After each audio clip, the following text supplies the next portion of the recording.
nesta quarta-feira, dia 3 de julho de 2024, o governo federal anunciou o Plano Safra 2024-25 em dois momentos diferentes. Trouxe primeiro o anúncio para a agricultura familiar no volume de recursos de 76 bilhões de reais, um volume, inclusive, que já havia sido adiantado pelo ministro Paulo Teixeira, do Desenvolvimento Agrário. Esteve, inclusive, no Global Agribusiness Forum, deu uma coletiva de imprensa e nós trouxemos essa informação também aqui no Notícias Agrícolas. E para a agricultura empresarial, 400 bilhões, 590 milhões de reais, Plano Safra 2024-25. Naturalmente que o volume de recursos é um ponto de bastante atenção para o setor, mas mais do que isso, né, os níveis das taxas de juros, o volume que vai ser destinado ao seguro rural, enfim, precisamos entender se esse volume principalmente, e mais do que o volume, o acesso ao crédito vai atender às demandas que foram ali elencadas pelo setor produtivo. Quem esteve, inclusive, à frente de uma dessas iniciativas de elencar essas demandas junto dos estados, junto dos produtores, foi a CNA, a Confederação Nacional da Agricultura e Pecuária do Brasil. E quem está conosco para comentar, portanto, esse anúncio e nos ajudar a desmembrar o Plano Safra e esmiuçar os detalhes é o diretor técnico da CNA, Bruno Lucchi. Bruno, sempre um prazer estar com você, meu amigo, seja bem-vindo. Bom dia. Bom dia, muito obrigado pelo espaço. Nós é que agradecemos. Bruno, vamos começar falando desse volume de recursos. Nós estamos falando, então, de 400 bilhões, 590 milhões de reais para a agricultura empresarial, 76 bilhões para a agricultura familiar. Então, são 476, vamos arredondar para 477 bilhões de reais. Como é que a CNA avalia esse volume de recursos e essa divisão desses 400 para a agricultura empresarial e 76 para a agricultura familiar? Bem, acho que vale ressaltar o empenho do ministro Carlos Fávaro, da articulação que nós tivemos com a equipe do Ministério da Agricultura para tentar realmente buscar um volume de recursos, principalmente equalizável, maior.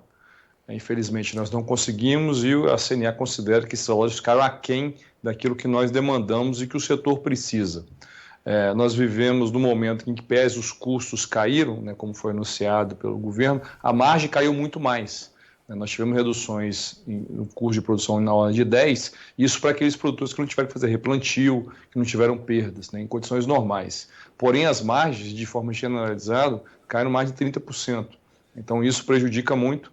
Os bancos privados e as outras fontes privadas estão mais reticentes de emprestar crédito ao produtor, em função, principalmente, da queda do preço das commodities, dos problemas climáticos recorrentes que nós tivemos. Então, está mais complicado você buscar no mercado privado. Então, por isso, nós demandamos que o Plano Safra tivesse um volume total de 570 bilhões, um aumento de 31%, somado à agricultura familiar e empresarial, justamente para que o produtor, principalmente o pequeno e o médio, tivesse condições de conseguir crédito a juros acessíveis, para manter volume e taxas acessíveis, para manter o pacote tecnológico no campo. Infelizmente, não foi isso que aconteceu, né, no anúncio de ontem.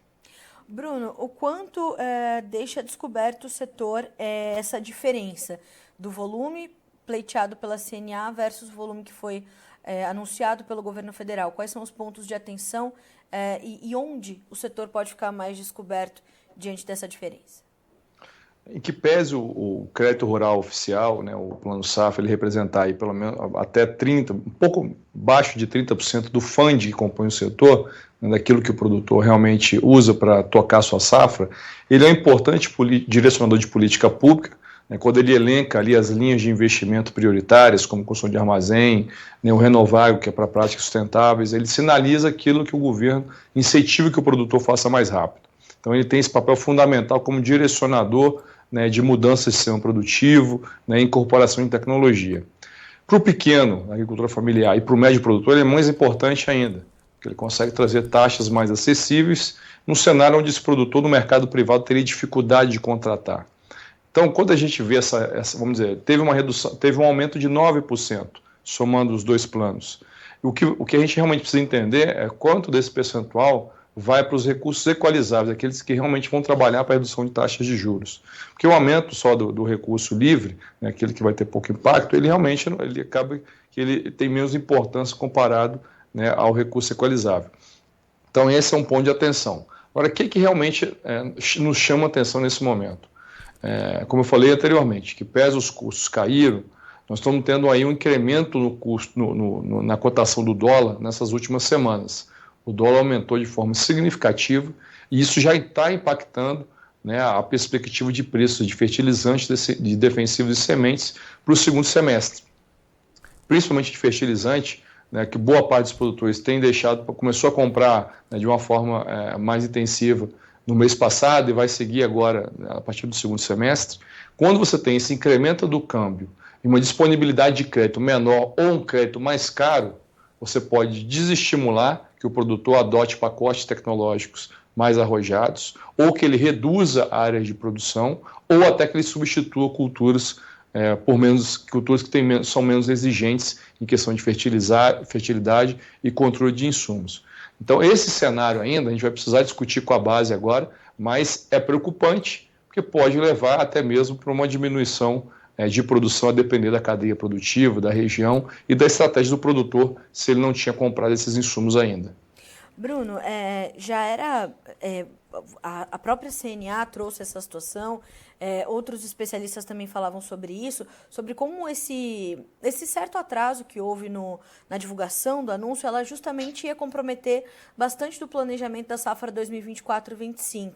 Então, não só pela demora nas diretrizes que o Plano Safra traz, mas principalmente o produtor poder acessar esse recurso e ainda da forma como veio, a safra 2024-25 pode se apresentar diferente do que até esse momento estava sendo esperada, portanto. Bem, ainda é muito cedo para a gente falar um pouco das perspectivas da safra 24-25. Como eu falei, né, alguns produtores já começaram esse movimento de compra de insumos anteriormente, muitos ainda estão descapitalizados. Alguns tiveram problemas climáticos, tiveram que postergar o pagamento dos financiamentos, tiveram que entrar no programa de renegociação. Então, é algo ainda que a gente precisa fazer uma avaliação mais completa, porque a avaliação que nós tínhamos feito anteriormente era justamente qual que seriam as prioridades do Plano Safra. Então, a gente conversou com muitos produtores, rodamos as 5 regiões brasileiras, mais o Mato Piba, então foram 6 visitas a campo, fora reuniões aqui em Brasília com as federações. Então, nessa conversa, eles tinham nos dado essa sinalização do volume de recurso, a priorização do custeio, principalmente, investimento, foi indicado algumas linhas como prioritárias, como a construção de armazéns, o Renovagro, o Inovagro para tecnologia pecuária, o ProIrriga para irrigação, né? E para nossa surpresa, inclusive, nós tivemos redução, né, do período de pagamento do PCA, eram 12 anos, caiu para 10. E o Moder Frota, que era uma das taxas, das linhas de investimento, inclusive que nós colocamos que o produtor poderia contar com o mercado privado, porque você tem os bancos de montadora, né, você tem aí outras linhas de financiamento, foi a única linha que teve rebate, uma redução na taxa de juros. Né? Então, assim, esse conjunto de propostas que saíram, a gente tem que fazer uma nova rodada de discussão agora, diante dessa nova variável que é o aumento do câmbio. Isso não estava previsto, havia uma sinalização realmente de queda, né, de preço de insumos, né, e o dólar aumentando agora, mesmo que no mercado o preço desse produto diminua, aqui vai chegar mais caro ao produtor. Então isso requer uma nova análise de boa parte das cadeias produtivas, das regiões, para a gente saber se realmente a safra 24-25, né, vai ser uma safra que nós podemos falar que vai ser maior que a atual, ou menor ou igual.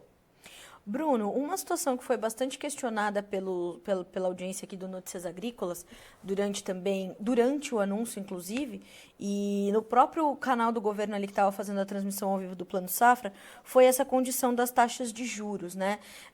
Foi apontado ali uma redução em algumas linhas para essas taxas, mas que esse corte ficou aquém do que caiu a taxa básica de juros, a Selic, que é referência, teoricamente, para essa definição das diretrizes de juros do Plano Safra. Como é que vocês avaliaram essa movimentação das taxas de juros e o entendimento desse pleito do setor, né, dizendo poderia ter caído mais porque caiu mais a Selic? Como é que foi a sua avaliação sobre as taxas de juros? Bem, acho que esse ponto é relevante. Nós tínhamos aí no plano passado, quando foi anunciado, você tinha uma Selic, se eu não me engano, que era de 13,25 a 13,75. E hoje a gente está com a Selic de 10,5, se eu não me engano. Então, é realmente uma queda acentuada, né? E a gente esperava que realmente isso tivesse um impacto na taxa de juros. Lógico, o que nós colocamos é uma equação. Então, é volume de recurso e taxa, como é que a gente equilibra todos esses pratos aí diante de uma necessidade de equalização que não é muito grande. Nós tivemos 13 bi de equalizações na safra anterior e a CNA pediu 21 para essa safra, justamente prevendo esse aumento de recurso e pelo menos algum decréscimo em algumas taxas de juros ou boa parte delas.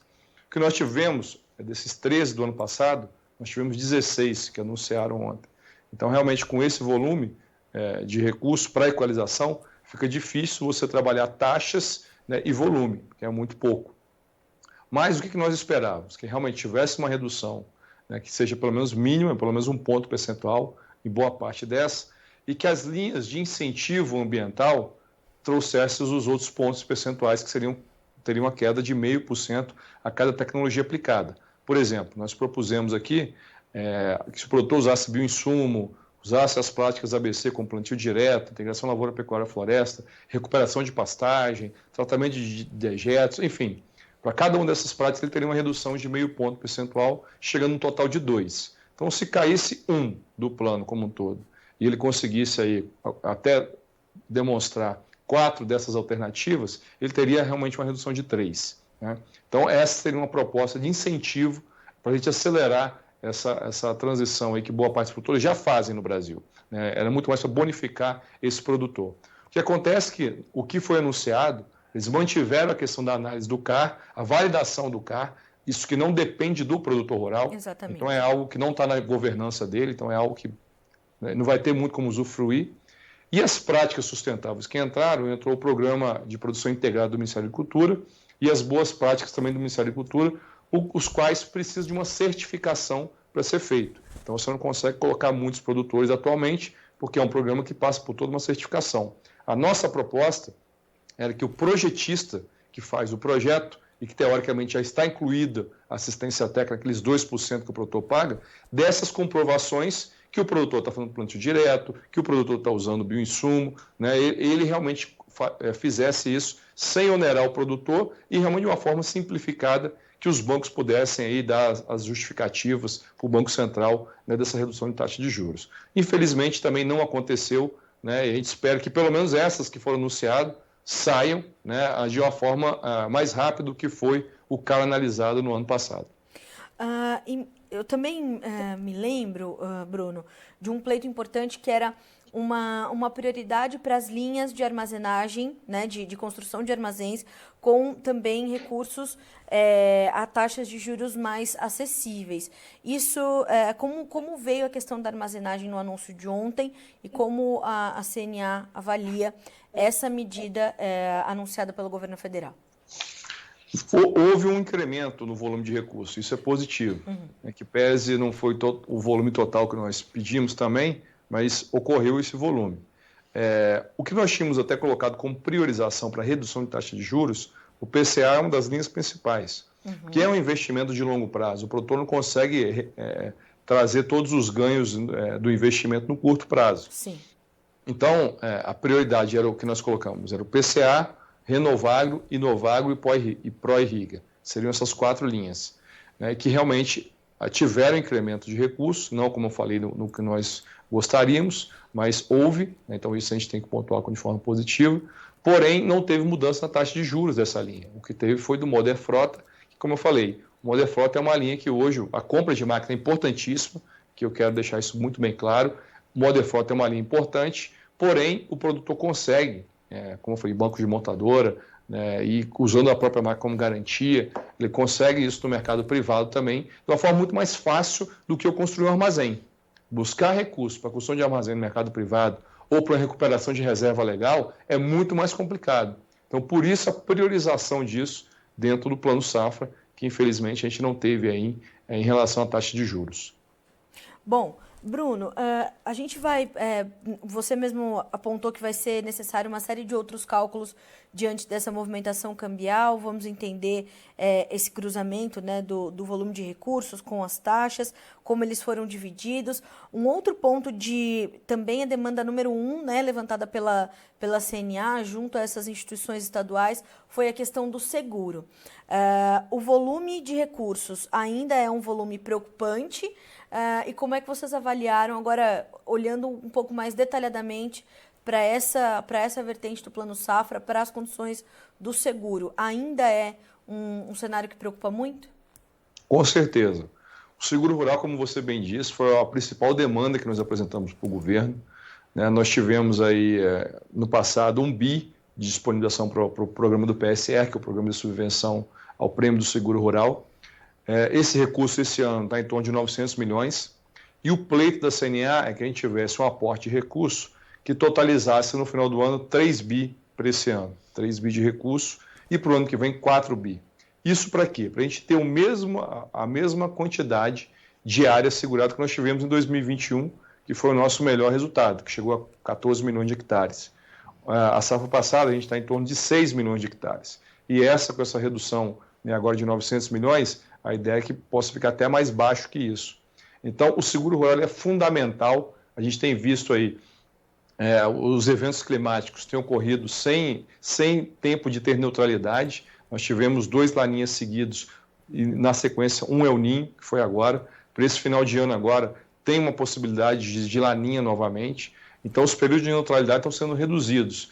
E, mais do que nunca, a gente precisa de um seguro rural forte, né? Porque, nesse momento, que eu tenho aí um risco do câmbio tá elevado, um crédito que possivelmente eu vou ter que buscar alguns produtores do mercado privado, que pode estar mais caro. Então, eu tenho que, pelo menos, ter uma mitigação dos riscos através do seguro. Então, o seguro, a gente acredita ainda que é a principal ferramenta que o produtor tem para se proteger.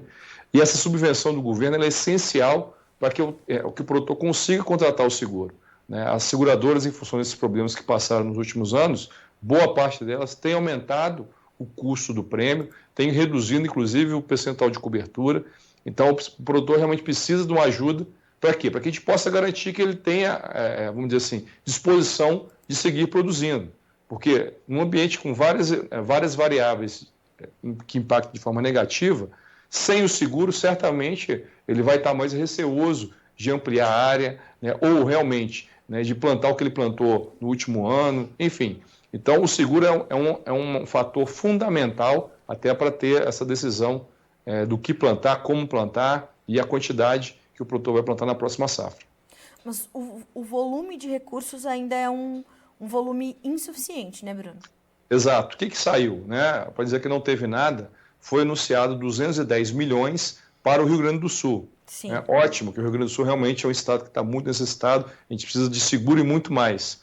O problema é que esse volume ele vai aliviar, né, o que tem para os outros estados, já que ele é direcionado para o Rio Grande do Sul, porém não vai resolver, né? Eu vou ter 1,1, né, de bi disponível para o seguro esse ano. Como eu falei, nós precisaríamos de no mínimo 3 bi ainda para 2024. Então é algo que nós vamos seguir ainda discutindo. A FPA está muito engajada em trabalhar essa discussão, e o que nós vamos tentar fazer é o convencimento realmente da área financeira do governo, demonstrando que o seguro rural é importantíssimo para o produtor seguir produzindo com tranquilidade, inclusive para ajudar até mesmo no controle de inflação.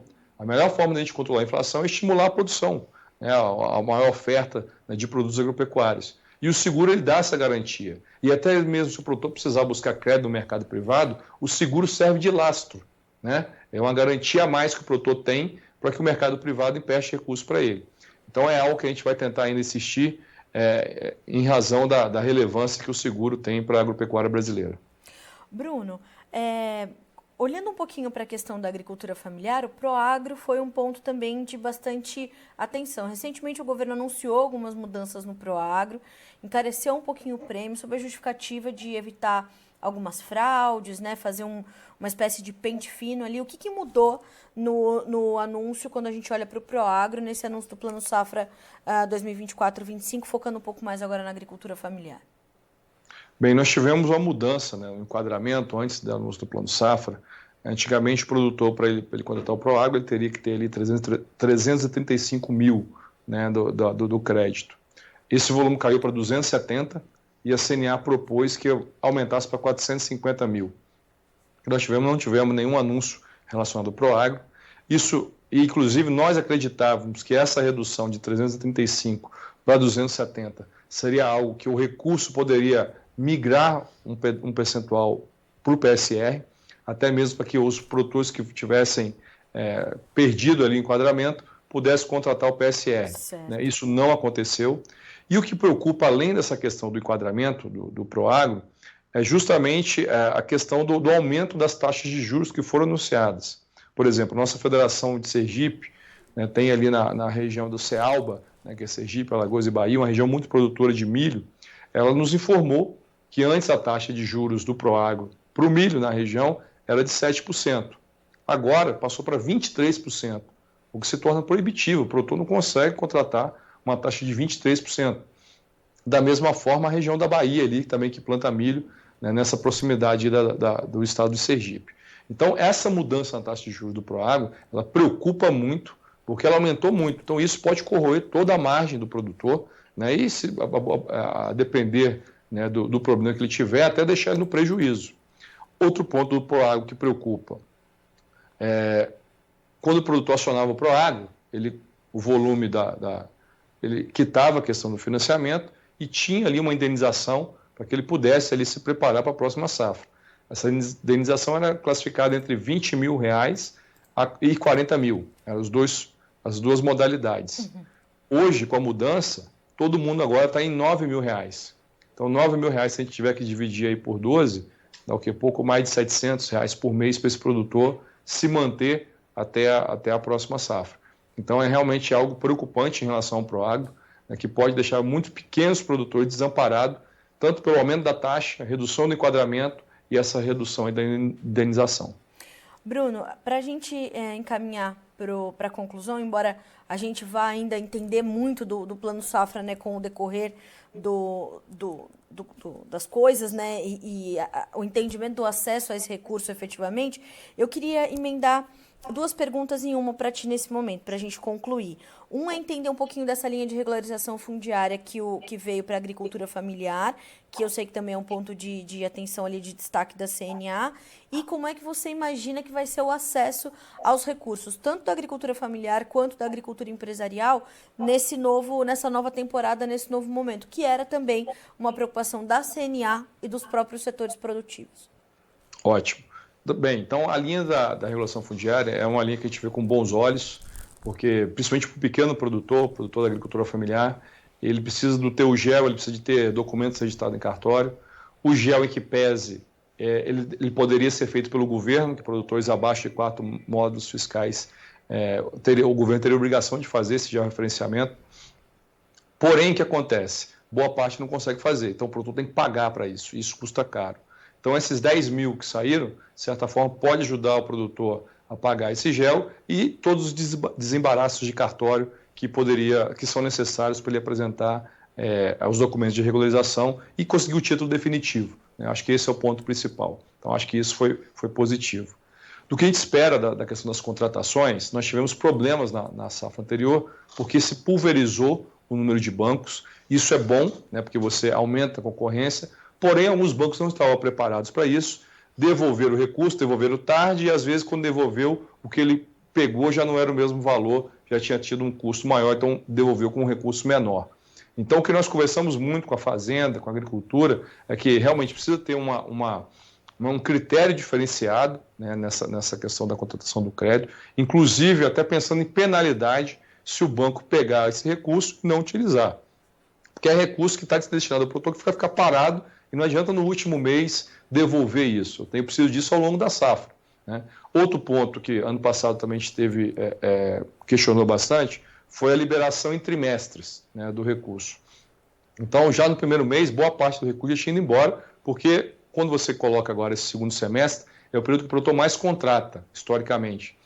Então, a nossa conversa é que até que tivesse um volume maior nesse primeiro trimestre, a possibilidade de antecipar os outros, se necessário. Então, é algo ainda que a gente vai avaliar agora como vai ser tratado. Tinha sensibilidade da Fazenda e tinha sensibilidade do Ministério da Agricultura para alterar, a gente acredita que vai ser mudado e espera que tenha menos problema. Né? Espero que realmente o recurso que foi anunciado, ele realmente chegue ao produtor e da forma integral, sem se perder ao longo do caminho, né, com venda casada, com custos de cartório exorbitantes. Realmente aquela taxa de juros que foi anunciada, ela realmente chega o mais próximo dela na contratação final do produtor rural. Bom, Bruno, a gente agradece muito pela sua análise. Como eu falei, muitas dúvidas ainda vão aparecer na hora em que, né, as operações começarem a ser efetivadas, o produtor entender os custos disso, entender essa movimentação cambial, como você, de forma muito clara, né, deixou aqui para a nossa audiência, para o produtor, que é a parte maior da nossa audiência. Então, ele precisa entender como essa movimentação cambial tão intensa e volátil como está acontecendo vai pesar sobre esse, né, sobre não só o volume de dinheiro, mas principalmente o andamento das taxas de juros, enfim, quanto vai custar efetivamente a aquisição desse recurso, em especial aqueles recursos que estão ali sobre taxas livres, né? Então, obrigada pela sua análise dentro do que nós já podemos enxergar até esse momento, mas com certeza continuaremos a conversar para que análises posteriores sejam feitas e a gente continue a orientar o produtor. Muito obrigada.